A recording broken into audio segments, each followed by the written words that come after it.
Hi, this is Dr. Adrian Lopresti. Join us on FX Medicine by Bioceuticals next week, where I'll be hosting part 2 of our 2-part FX Perspectives series with the other 4 FX Medicine ambassadors on the subject of sleep. Subscribe to us on your favourite podcast app and follow us on social media to make sure you never miss an episode.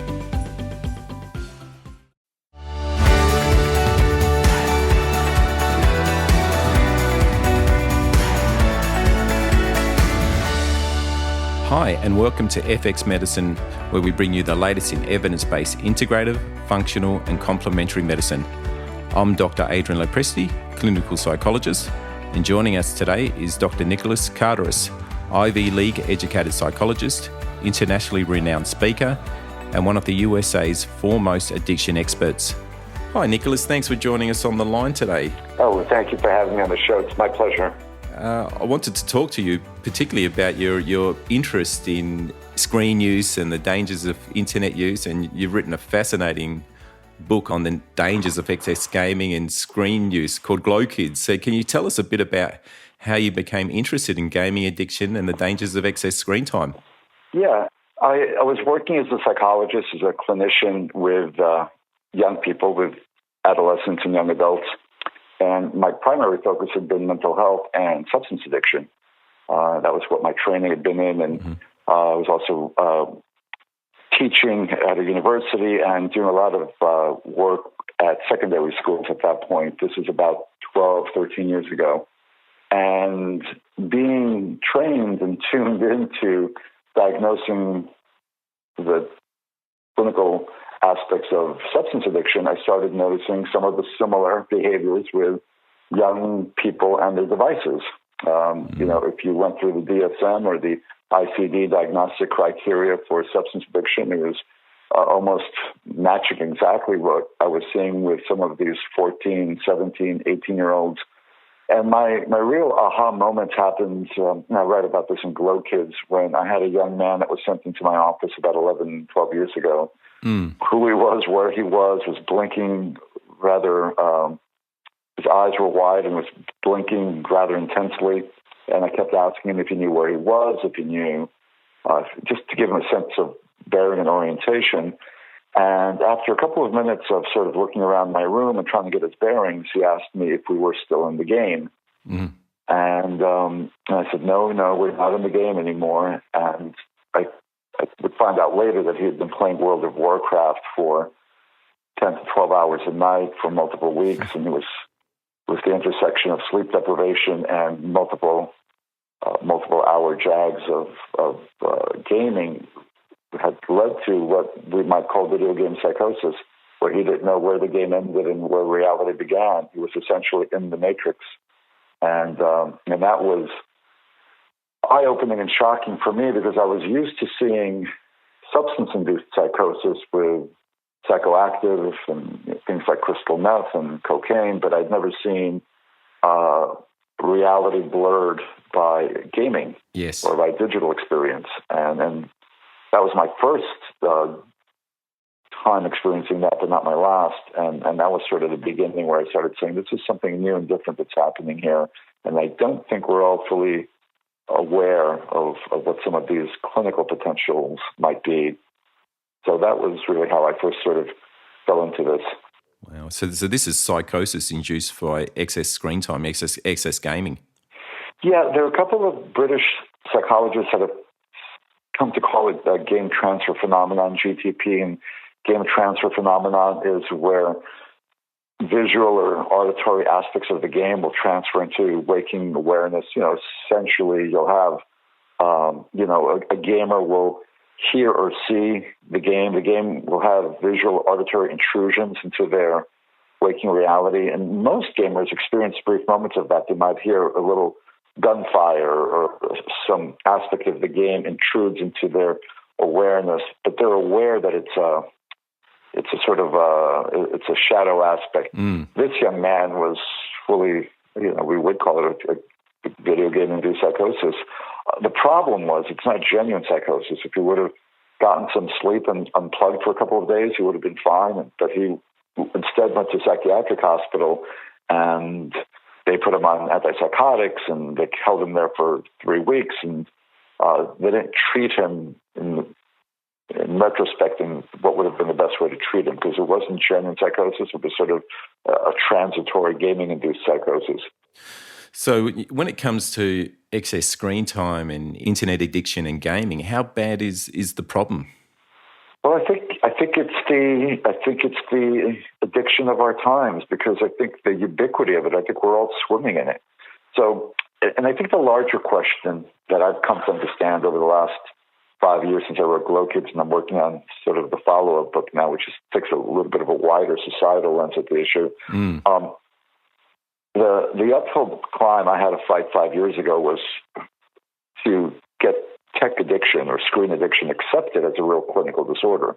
And back then, there was some pushback. Really, can people be habituated or addicted to their devices? And I like to say that we're mad for our devices as our devices are driving us mad. But that's been accepted now. The ICD-11 has as a diagnostic criteria, it's in a gaming disorder. But back then, 5 years ago, I wrote an op-ed for the New York Post called Digital Heroin, where I was really looking at some of the brain imaging and some of the clinical research and saying, look, this is very analogous to substance addiction. So that was sort of the first step to get that established. But now I think the larger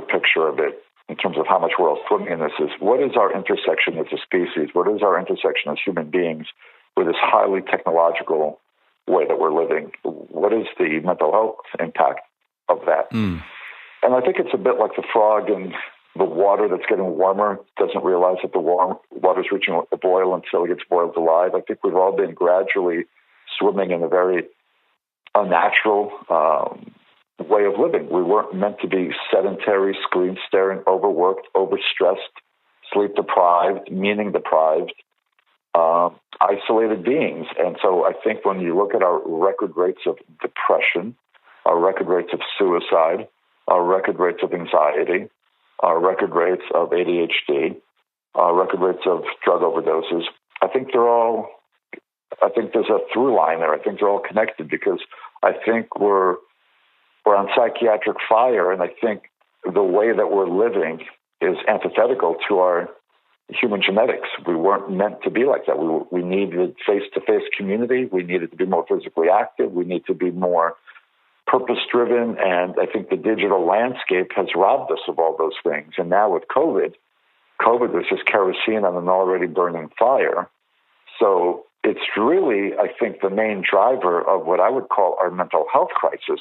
So it's less about, are we addicted to our devices? That's sort of a given that we're all, to some degree, whether you want to call it full-blown tech addiction, but to some degree, we're all impacted by our devices. And that's where I think the paradigm, because we know that the more screen time robs us of two things that are the drivers of depression. It drives us of our physical movement. We're more sedentary because of screen time, and it robs us of face-to-face interactions. Yes. So those two things alone, physical activity and face-to-face interactions, are the two antidotes to the two best non-pharmaceutical antidotes to depression. But screen time is a nuclear bomb on those two things. Screen time has made us a more sedentary and less face-to-face species. And we know genetically we're hardwired for community. The tribe survived. We know that our species was evolved over a couple of eons to be tribal, in the sense that we needed each other for support, because we weren't the strongest and we weren't the most, we weren't the biggest, but we had strength in numbers, and that was an evolutionary adaptation. It's hardwired into our psychological DNA, and we also needed physical activity. And so we know that without physical activity and without face-to-face community, those are the two main drivers of depression. And what we're seeing is a huge depression epidemic, a global depression pandemic, where depression rates, by some estimates, have tripled as we're throwing more and more antidepressants at the problem. So if the endogenous theory of the brain chemistry theory of depression was accurate, if depression was simply about neurotransmitters and depleted serotonin, then the more prescriptions of antidepressants should be solving that problem. But what we've seen, if you look at the depression, the bar graph of depression, and if you were to overlay a bar graph of our antidepressant prescriptions, we've given increasingly more antidepressant medication, and yet depression is still spiking. Yeah. So then we have to say, well, it's not just a brain chemistry issue. It has to be a lifestyle issue. It has to be an environment issue. And what's changed in our environment, in our landscape over the last 20 years, except the digital piece, we've become a different species over the last 15 to 20 years because of our high-tech capabilities. Yeah, absolutely. I know there's certainly the neurotransmitter deficiency hypothesis is certainly limited, and we need to look at a whole range of lifestyle factors that might be contributing to the epidemic of mental health. And certainly reading your book, just amazed by some of the statistics with regards to how often people are texting and using social media and gaming, and I know even a study that was done here in Australia on about 3,000 people, 3,000 high school students, 10% of them reported themselves as being highly or very highly addicted to the internet. So I know that our statistics are probably similar to what's going on in the US. Mm-hmm. Right. What's interesting is that COVID has acted as sort of it's sort of in the proof of the hypothesis that too much of what we're talking about is problematic for our mental health, because what we're seeing during COVID has been a doubling of screen time and a tripling of depression rates. Wow. So, the quarantines, the isolation, the more and more dependence on, it's by necessity, we've got to be Zooming and remote working and remote schooling and remote all these other things, remote, but too much remote makes Johnny a depressed and suicidal boy. And so that amplification of all those dynamics that were problematic before COVID has been a confirmation of the hypothesis that something was amiss, because, like you said, it wasn't just brain chemistry. Well, and it is brain chemistry in the sense that you can, as we know, environment can impact brain chemistry. Trauma can change brain chemistry, but so can lifestyle. So toxic lifestyle can create toxic brain chemistry. And we can't just throw the pharmaceutical sink at it and think that we're going to fix the problem unless we address the underlying societal shift that's happened in terms of how we live and how we interact as a species. Yeah, absolutely. So really then if there are, if that neurotransmitter deficiency or imbalance hypothesis is correct, and then we really need to go, well, what is it that's going on that might be contributing to that? And we know that, certainly from reading your book, that a lot of the gaming and the effect that has on brain chemistry is significant. So is gaming a problem just for children and teens, or is it also a problem for adults? Well, I did a pretty high-profile intervention for one of the national news shows here, the ABC's 2020. That I did a televised intervention for a 42-year-old IT executive in Ohio who was escaping his.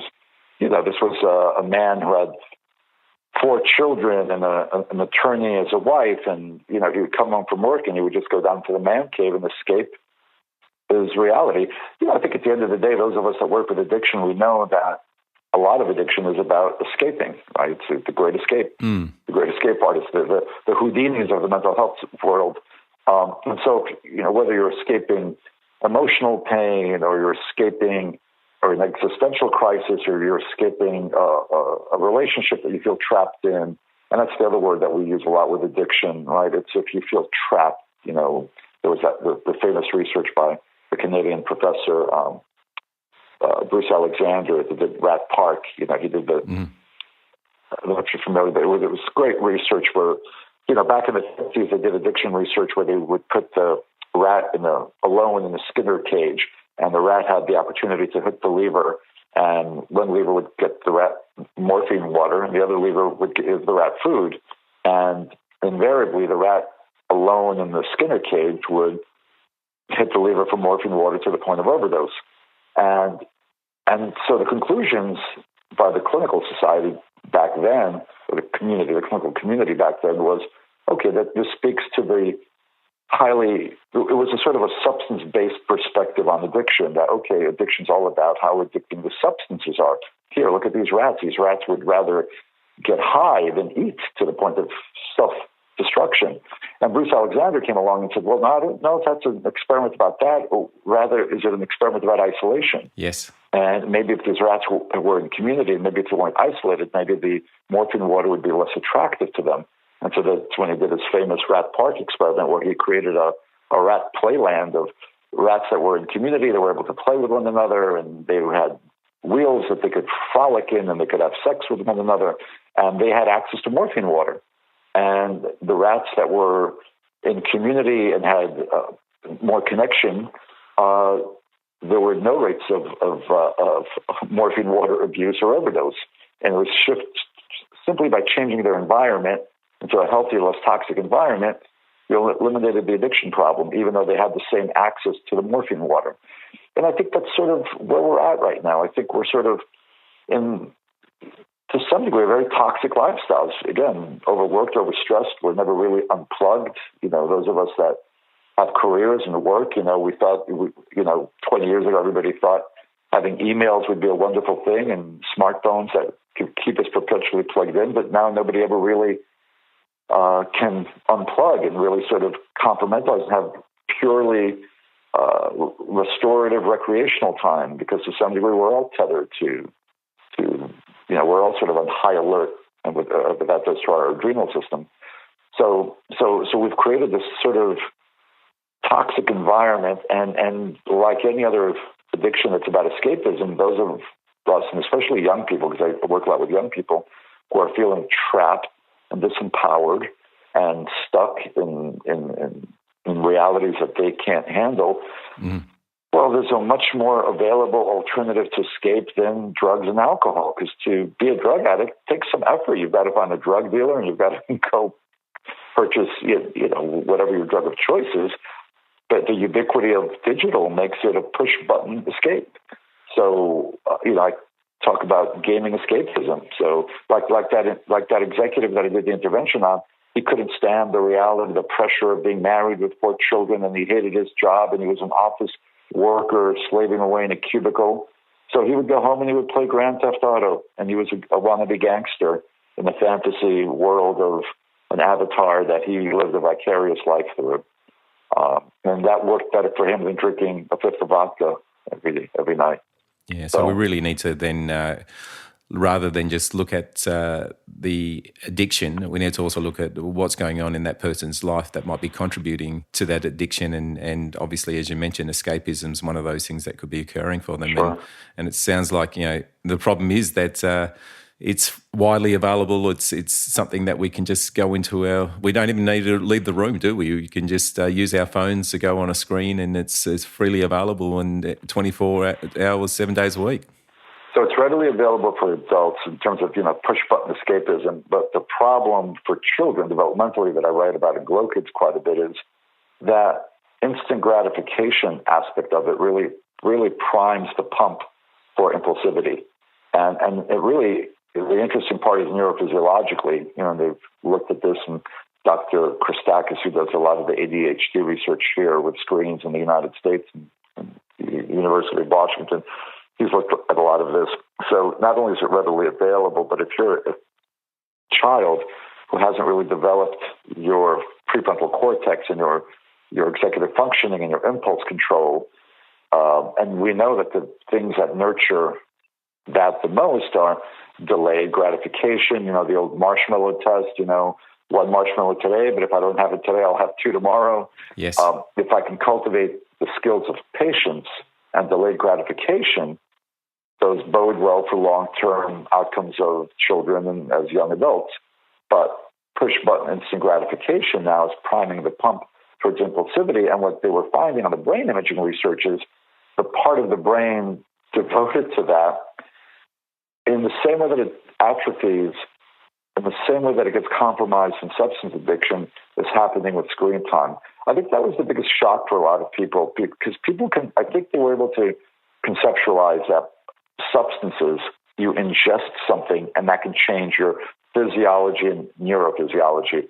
But I think people were really shocked to find out that something that you're not actually putting into your body can change your brain, can change your neurophysiology, and that's what we were seeing. So you were seeing the DGM, the dense gray matter of the prefrontal cortex, was actually shrinking and being compromised, thus leading to more impulsivity with excessive screen time. So if you give a 5-year-old too much screen time, they're never going to develop their attentional muscles, their ability to delay gratification. They're going to be wired and primed for impulsivity across lifetime. And impulsivity is also predictive for substance abuse and all sorts of other not great outcomes long term. Yeah, I remember reading in your book, you talked about how gaming companies hire the best neurobiologists and neuroscientists to elicit a physical response. So they certainly know what they're doing and what the outcomes they're trying to achieve. Yeah, the dopaminergic response and the whole leveling up, you've got to give the devil their due. They're very efficient in terms of creating highly habituating, dopamine activating platforms that really prime an addictive response.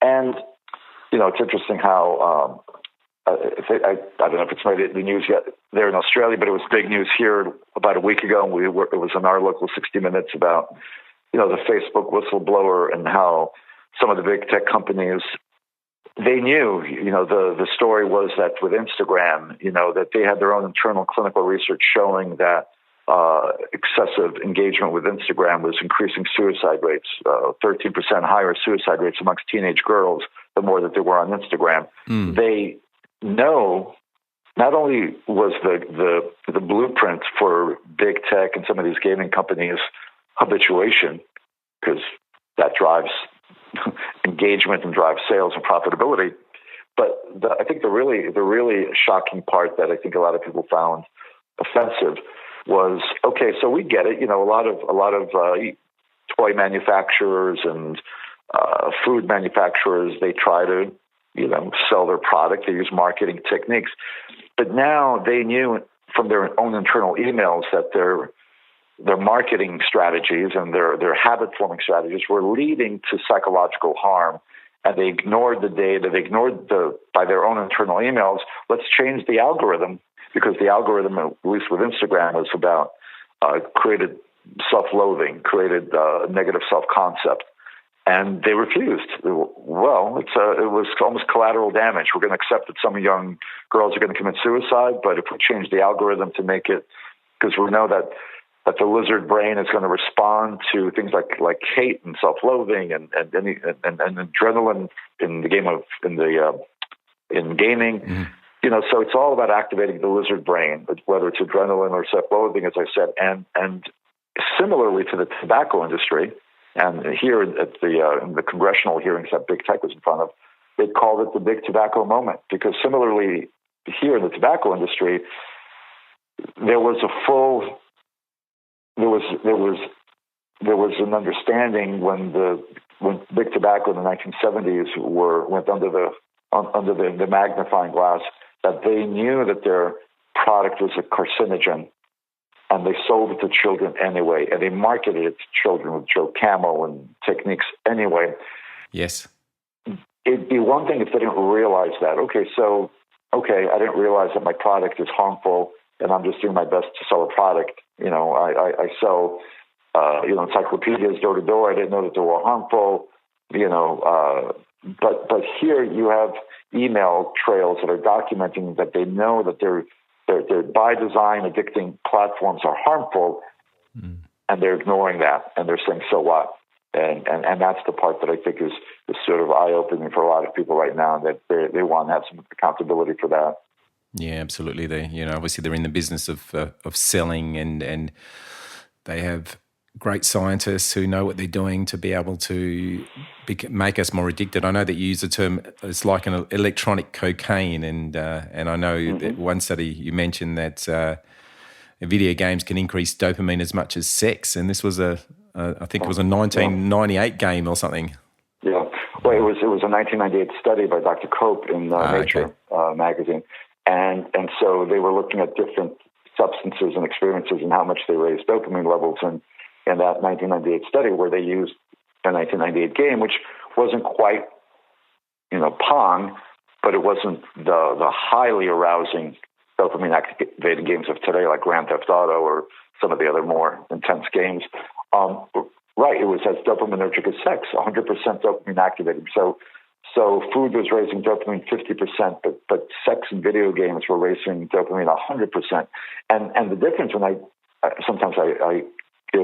speak at conferences about this, it's even worse than that, because without being crude, sex, and we know that the dopaminergic response was an evolutionary adaptation for survival, that two primary survival functions were incentivized by a dopamine response, and that was eating. So eating food feels good, so dopamine gets released when we eat, so that kept us alive, and also procreation released dopamine, and that felt good, so we continue to do that. But there's no benefit to cocaine use, which spikes dopamine, or crystal meth use, which spikes dopamine, or video game use. But the problem with that is that you can play a video game for, I've had clients who have played video games for 2 or 3 days straight, and where typically the sexual experience, unless you're Sting, is short-lived. And so you're creating this dopamine spike for a much longer plateau period. So you're releasing dopamine hour after hour after hour, and you're also raising the adrenaline. So you're raising the HPA axis, the fight or flight response. The hypothalamus pituitary adrenal axis is activated. And so now you're going through extended fight or flight for multiple hours. And we're not meant to go into fight or flight for multiple hours, because then you go through adrenal fatigue. And now you've gone through this extended dopaminergic response and this extended adrenal period. We're just not wired for that. And so that leads to all sorts of other issues with young people where, and the ones that I've worked with that have this adrenal fatigue, it looks a lot like PTSD and anxiety. They're shot, their sort of nerves are shot. They're sleep deprived, and they're wired and tired, and they can't focus, and they're very jittery, and they're very jumpy. That kind of thing. I know a lot of practitioners who'll be listening to this podcast use the term adrenal fatigue and obviously look at lifestyle factors and stress and so forth. And from what you're saying, they really need to ask about screen time and gaming use, because that can also really activate that HPA axis, that stress response that's going on for them. Well, at the end of the day, that's what it is. It's a stimulant. It's a stimulant stress response. That's where the engagement and activation comes in. If it wasn't, people would just, get off their devices after 10 minutes. But as I wrote about in Grow Kids, the gaming companies, they know that, when they beta test their games, they're looking for that blood pressure spike. They're looking for that arousal, because arousal drives engagement, which drives habituation. So the intersection of adrenaline and dopamine is the sweet spot for habituation and addiction. So whether it's a social media platform, whether it's TikTok, Instagram, or Grand Theft Auto, the name of the game is arousal. And continual arousal hour after hour. Not only does that create the adrenal fatigue profile, but even worse, I think, in a very real way, and I've seen this a lot with adolescents that I work with, it desensitizes them to the real world, because you get so habituated to these hyper-immersive, arousing screen experiences that everything in the real world pales in comparison. Good luck listening to your math teacher drone on in school, or good luck trying to have a conversation with a friend, or reading a book, God forbid. All those mundane day-to-day activities now become pale experiences compared to these other really stimulating experiences that they get from screen time. Yes. That's almost the bigger problem. So you get these kids that look bored. They look bored with life, like, shoulder shrugging and sort of apathetic and not passionate about anything, and sort of a sort of ennui, a lack of a passion, because their dopamine receptors have just been burned out. Well, people these days, they can't even go to the toilet without having an electronic device with them. So obviously they need that stimulation even in the toilet. I think there's a form of anxiety for us adults when we're without our phone. If our battery runs low, I think, nomophobia. Nomophobia is sort of this anxiety when we sort of the fear that our battery might die and we might be without a phone in our car, or God forbid, we've all become so dependent on it, except just children are more affected. What's it called? Memophobia? Nomophobia, and it's sort of a combination of, Wow. Yeah. All right. So you got then obviously the effect that gaming and screens have on dopamine, and then you've mentioned the HPA axis that occurs. Obviously, and the concern is that we've got young children who are being exposed to screens and the impact that has on their developing brain. So we're obviously seeing some significant changes in the brain as a result of excess screen time. Yeah, the one study that I mentioned in Glow Kids that I like the most, the one brain imaging study that I think shows the brain changes, I think it's the best study because it's a pre and post MRI study. Because, one of the arguments used to, because some of the brain imaging research was clearly showing that the brains of gamers were different. But one of the counter arguments were, well, maybe kids or teenagers that had already compromised prefrontal cortex gravitated towards gaming, so maybe it wasn't the gaming, a little bit of a chicken or the egg argument. Maybe it wasn't the gaming that created the deficit in the prefrontal cortex. Maybe kids with a deficit in the prefrontal cortex gravitate towards gaming. Mm. But this study at Indiana University Medical School, they took a group of young men who were not gamers, and they did an MRI, an fMRI before the study, and then they had them play violent video games for 10 hours a week for 2 weeks.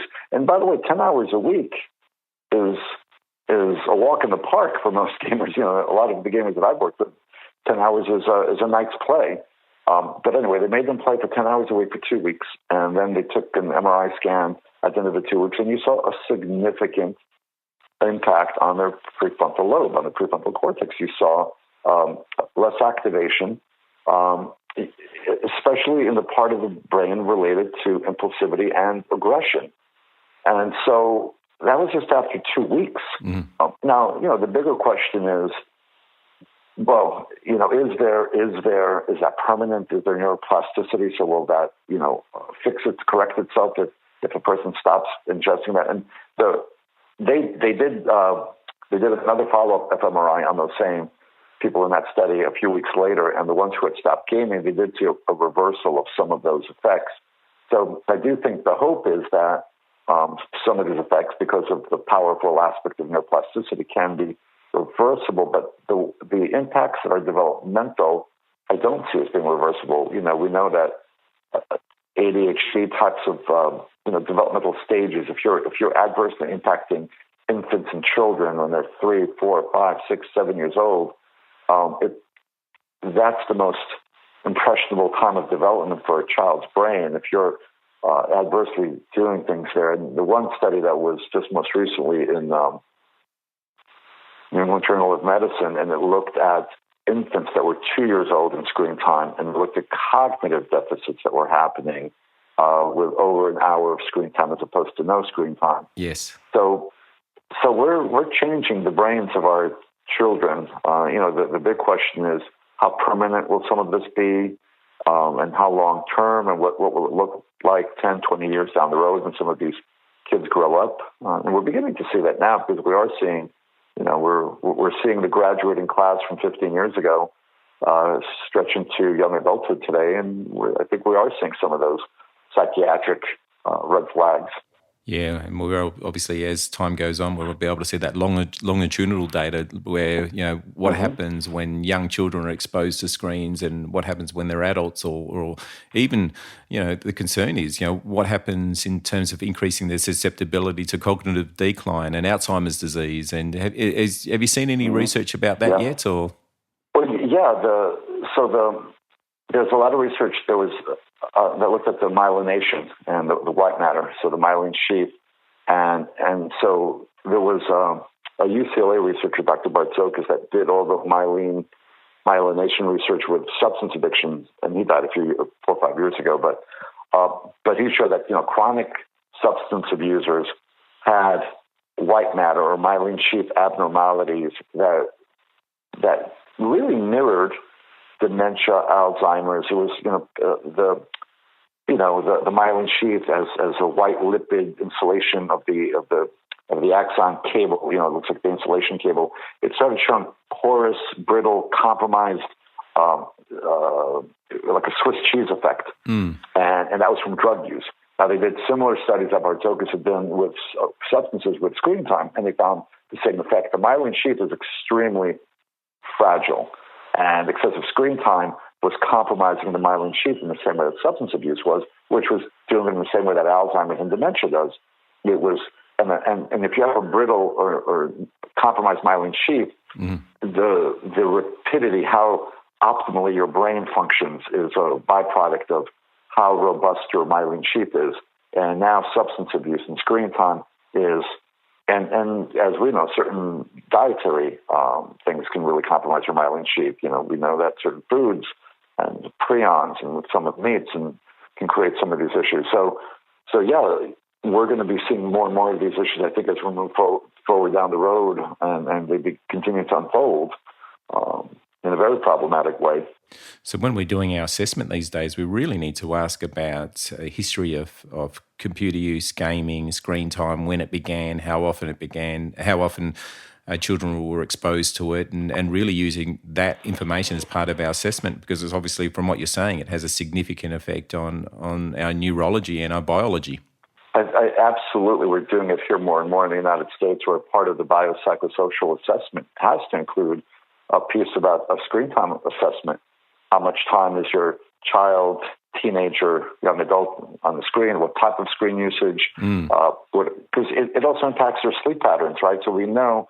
I was at a committee on special education for a young person. They were ordering a sleep study on this person because they thought he kept falling asleep in class, and they thought he had a sleep disorder.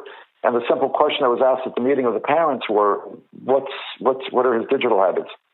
Well, he does stay up gaming until 3 o'clock in the morning. Do you think that has something to do with why he falls asleep in class? Because we just think he has narcolepsy. Well, if your son is staying until 3 or 4 in the morning, you don't have to be a rocket scientist to perhaps infer that there may be a correlation. So why don't you try first eliminating the screen time, or at least cutting it back to, we talk about sleep hygiene, because we know that the screen also disrupts the circadian sleep cycle, and that begins to look like ADHD in school in the morning. So a lot of various impacts that I think are often getting misdiagnosed as other things. One of my friends and colleagues, Dr. Victoria Dunkley, she's an adolescent psychiatrist. She wrote the book called How to Reset Your Child's Brain, and she works out of Los Angeles, and she won't diagnose or prescribe any medication for any child or adolescent until after they've done a 4-week digital detox, until they've unplugged for 4 weeks. And what she's found in the 1,000 kids that she's seen over the last 10 years is that fully up to 70% of them become symptom-free by just doing a digital detox, whether they're coming in there for ADHD or mood disorder, even spectrum types of autism issues. She's seen greatly either totally go away or greatly improve by just taking away the stimulant of screen time. I know that a lot of practitioners listening today obviously are aware of the importance of diets and the importance of improving somebody's diet and the relationship that has on mental health. But obviously now we've really just got to be aware of screen time, and maybe it's a detox, like you've mentioned, before you really get a good baseline assessment to see what's actually really going on for the individual, and is there anything going on biologically that, other than the effect of screen time and gaming and all that. And you've mentioned here that, the effect it has on depression and ADHD and obviously sleep hygiene. And what about the research with the link between video games and violence and aggression? What's the research say about that? Yeah. And by the way, I just wanted to quickly comment on what you had said about that. And I think a good way to look at it if you're a clinician is if you're going to do a nutritional assessment, you should just, with nutritional diet, you should also do a digital diet assessment. Yeah. What is your client's digital diet? Because that's going to tell you a lot. The aggression research was voluminous. It tends, was Craig Anderson and Iowa State were the main folks, but there's been a lot of other international research around this as well, too. Well, if we go back to the thesis that a lot of screen time, especially gaming, if we look at screen time as digital drugs, and if there's a continuum of drugs, and one end of the spectrum you have something like crystal meth, and the other end you have maybe cannabis. So, not all screen time is as toxic, just like not all substances are as toxic. The most, let's call it, some of the most toxic would be violent first-person shooter games, Grand Theft Auto and those types of games. Well, of course, whether you're looking through the lens of social learning theory or from just desensitization or just from an adrenergic standpoint, you're raising the thermostat of aggression with some of these kids. So the research has been pretty voluminous, and they were clear to say that the conclusions, and the one study in particular was a meta study that looked at over 40,000 young people, and it looked at, I think it was over 30 different studies, and the conclusion was that the results were causal, not just correlational, that screen time does lead to increased aggression. Now, the caveat with that is that increased aggression doesn't always mean violence. Just because I'm more aggressive, if you drink 2 cups of coffee, you may be a little bit more aggressive. Doesn't mean you're going to assault someone, but you're more primed. The pump is primed for violence if you raise the aggression temperature.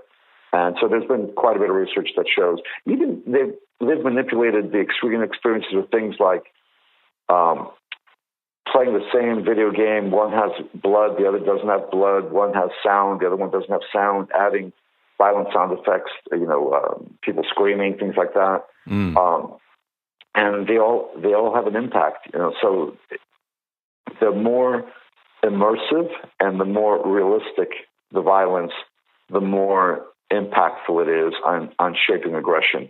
They used to say back in, I don't know how old you are, if you're of a certain age, you remember back in the days they used to say, well, cartoons, like Bugs Bunny and the Roadrunner, they're pretty violent, and maybe they raise violence levels. But the difference was twofold. There's 2 major differences with, let's call it, television violence of the 1970s, whether it was cartoon violence or a police drama, like I'm trying to be culturally relevant with what might have been a police show in Australia in the 1970s.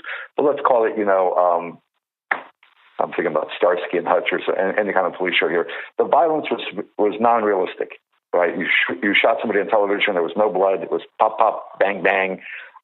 Same thing with some of the cartoons with the Roadrunner or Wile E. Coyote and Bugs Bunny. There was no realism to it. Yes. So now, fast forward to the main difference is the player is not a passive viewer of the experience. They're an immersed, active participant in the experience, and there's a lot of blurring of the lines, especially with younger children who haven't fully developed their reality testing yet. So for some young children, if you're 5 or 6 or 7 and you're playing some immersive video game on a 50-inch plasma TV, you are going to have a difficult time saying where reality ends and the game begins. But then also the realism of it, like in Grand Theft Auto. I remember in one of the iterations of Grand Theft Auto, I think it was Grand Theft Auto 4. I mean, you were beating the prostitute, and they added the sound effects of the bat thumping on the head of the person. Those kind of ugly details matter, and because they add to the realism, which I think adds to the destructive and aggression increasing effect of what we're talking about. Yeah. And if it's part of your world and you're exposed to these scenes and images, then it's certainly going to have an effect on how you see the world and your belief systems and all of that. So there's no doubt that it's going to happen.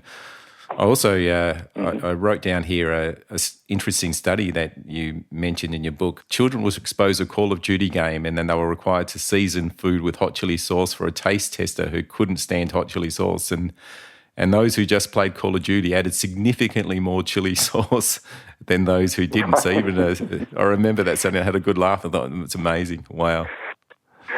Yeah, they have pretty ingenious ways, right, of how they measure increased aggression, right? So it's just like so I thought that was pretty, like you, I thought that was pretty humorous how they quantified that. Absolutely.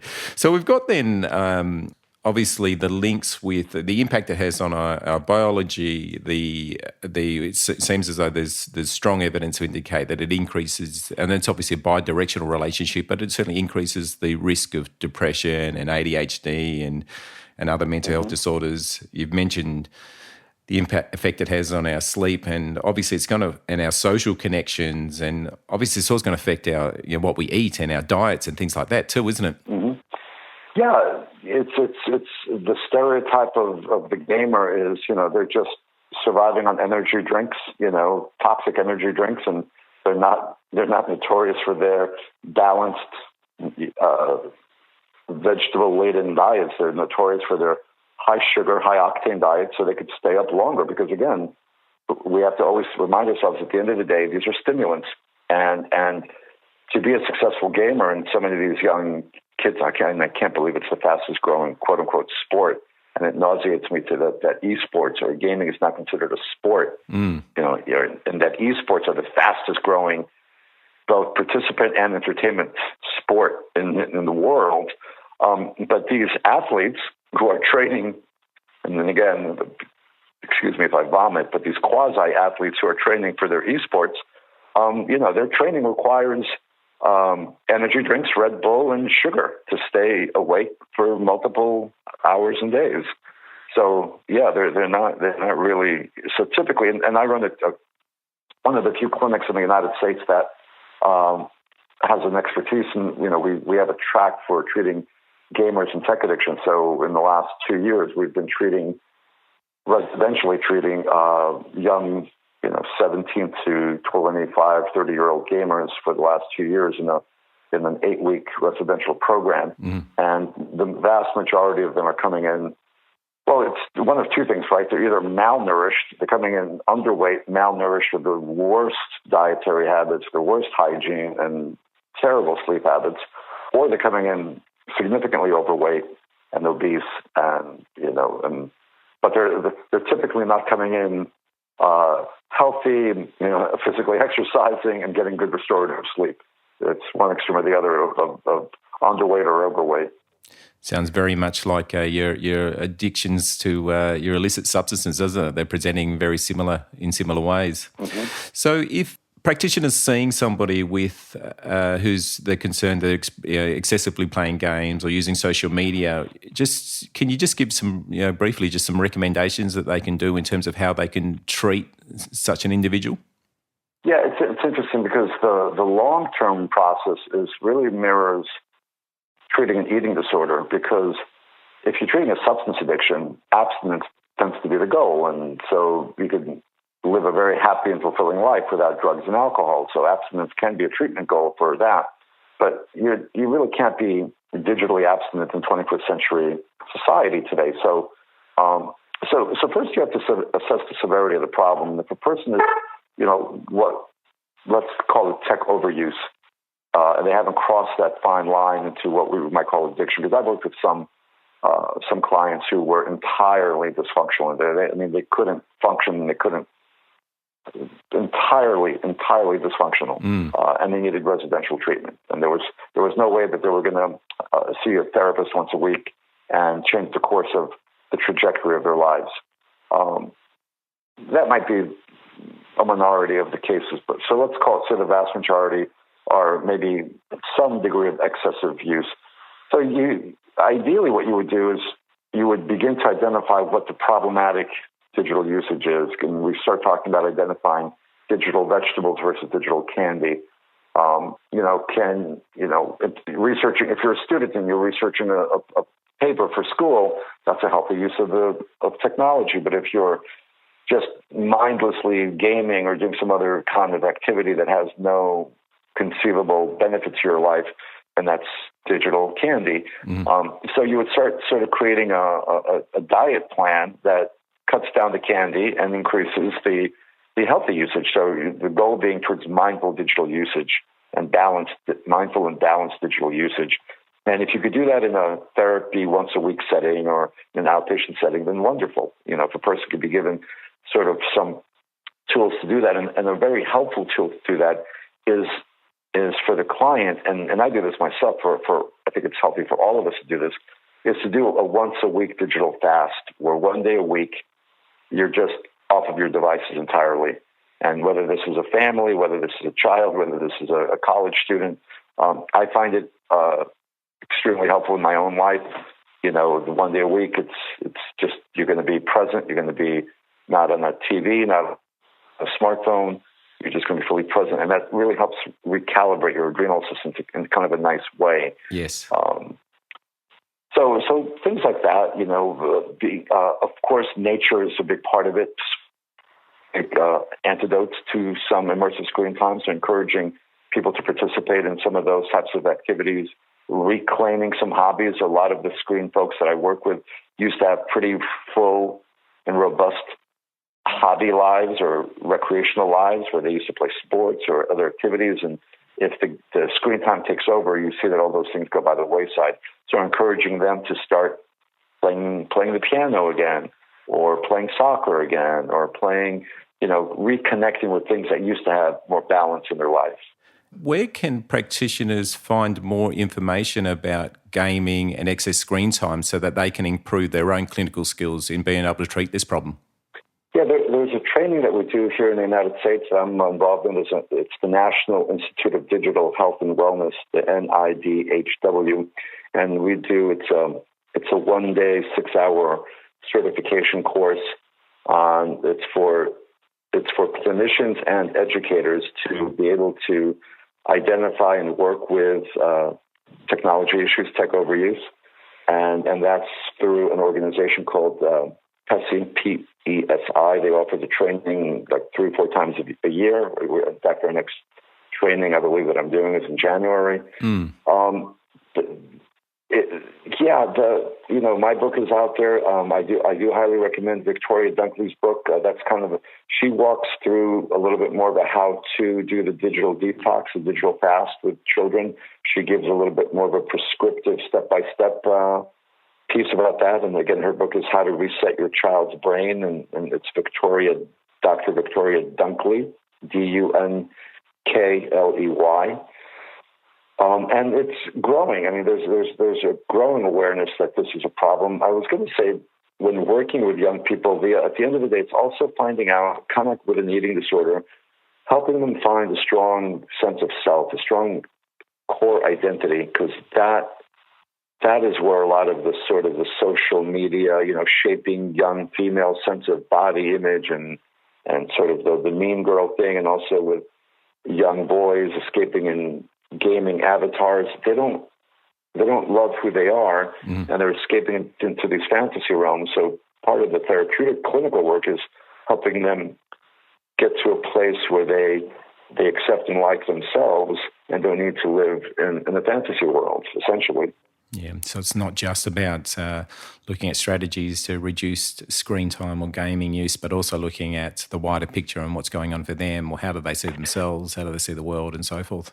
I find those strategies to be somewhat ineffective. If you're just focusing on, everybody asks, well, how much screen time is enough? And if your child has really crossed the line and you're trying to just moderate their screen time, and you say, well, you can do 2 hours of gaming once you've done your homework and cleaned your room and, helped with dinner.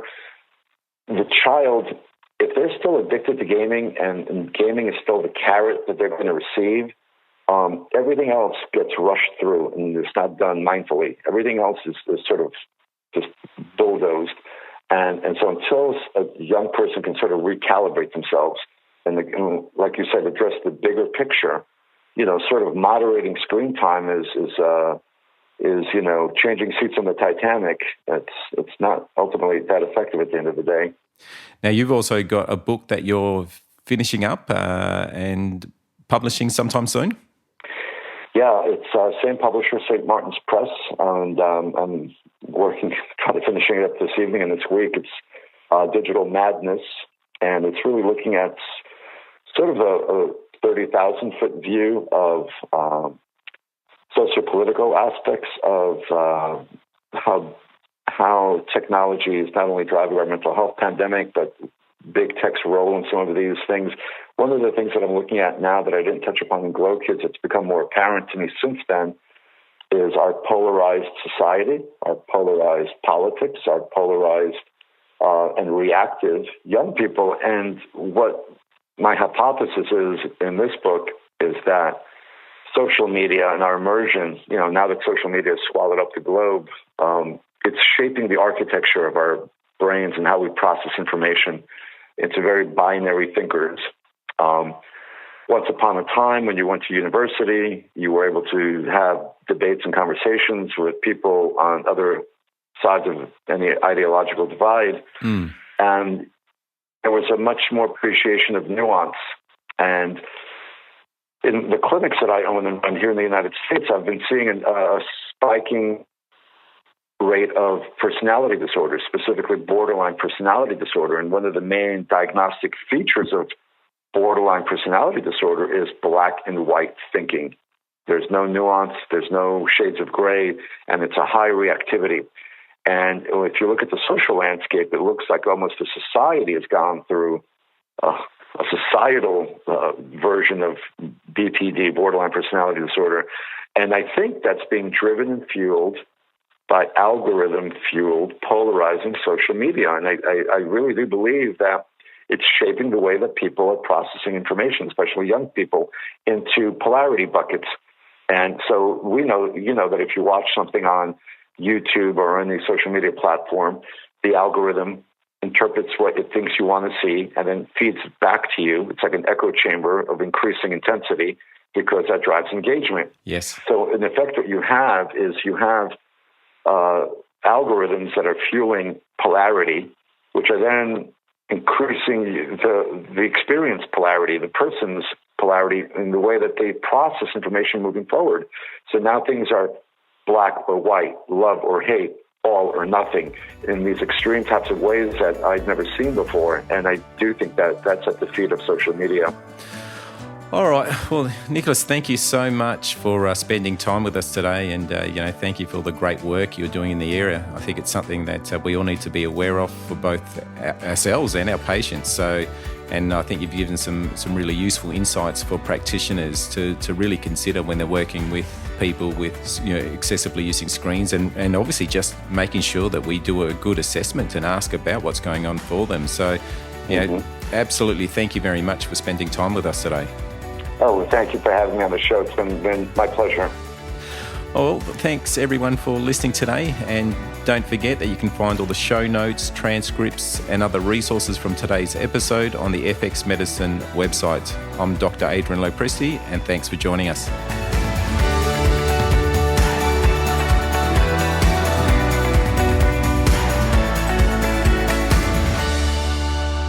This podcast is intended as healthcare practitioner education only, and it is not a substitute for medical advice, diagnosis, or treatment. Make sure you never miss an FX Medicine episode by subscribing to us on Apple Podcasts and Spotify. You can also follow us on LinkedIn, Facebook, and Instagram.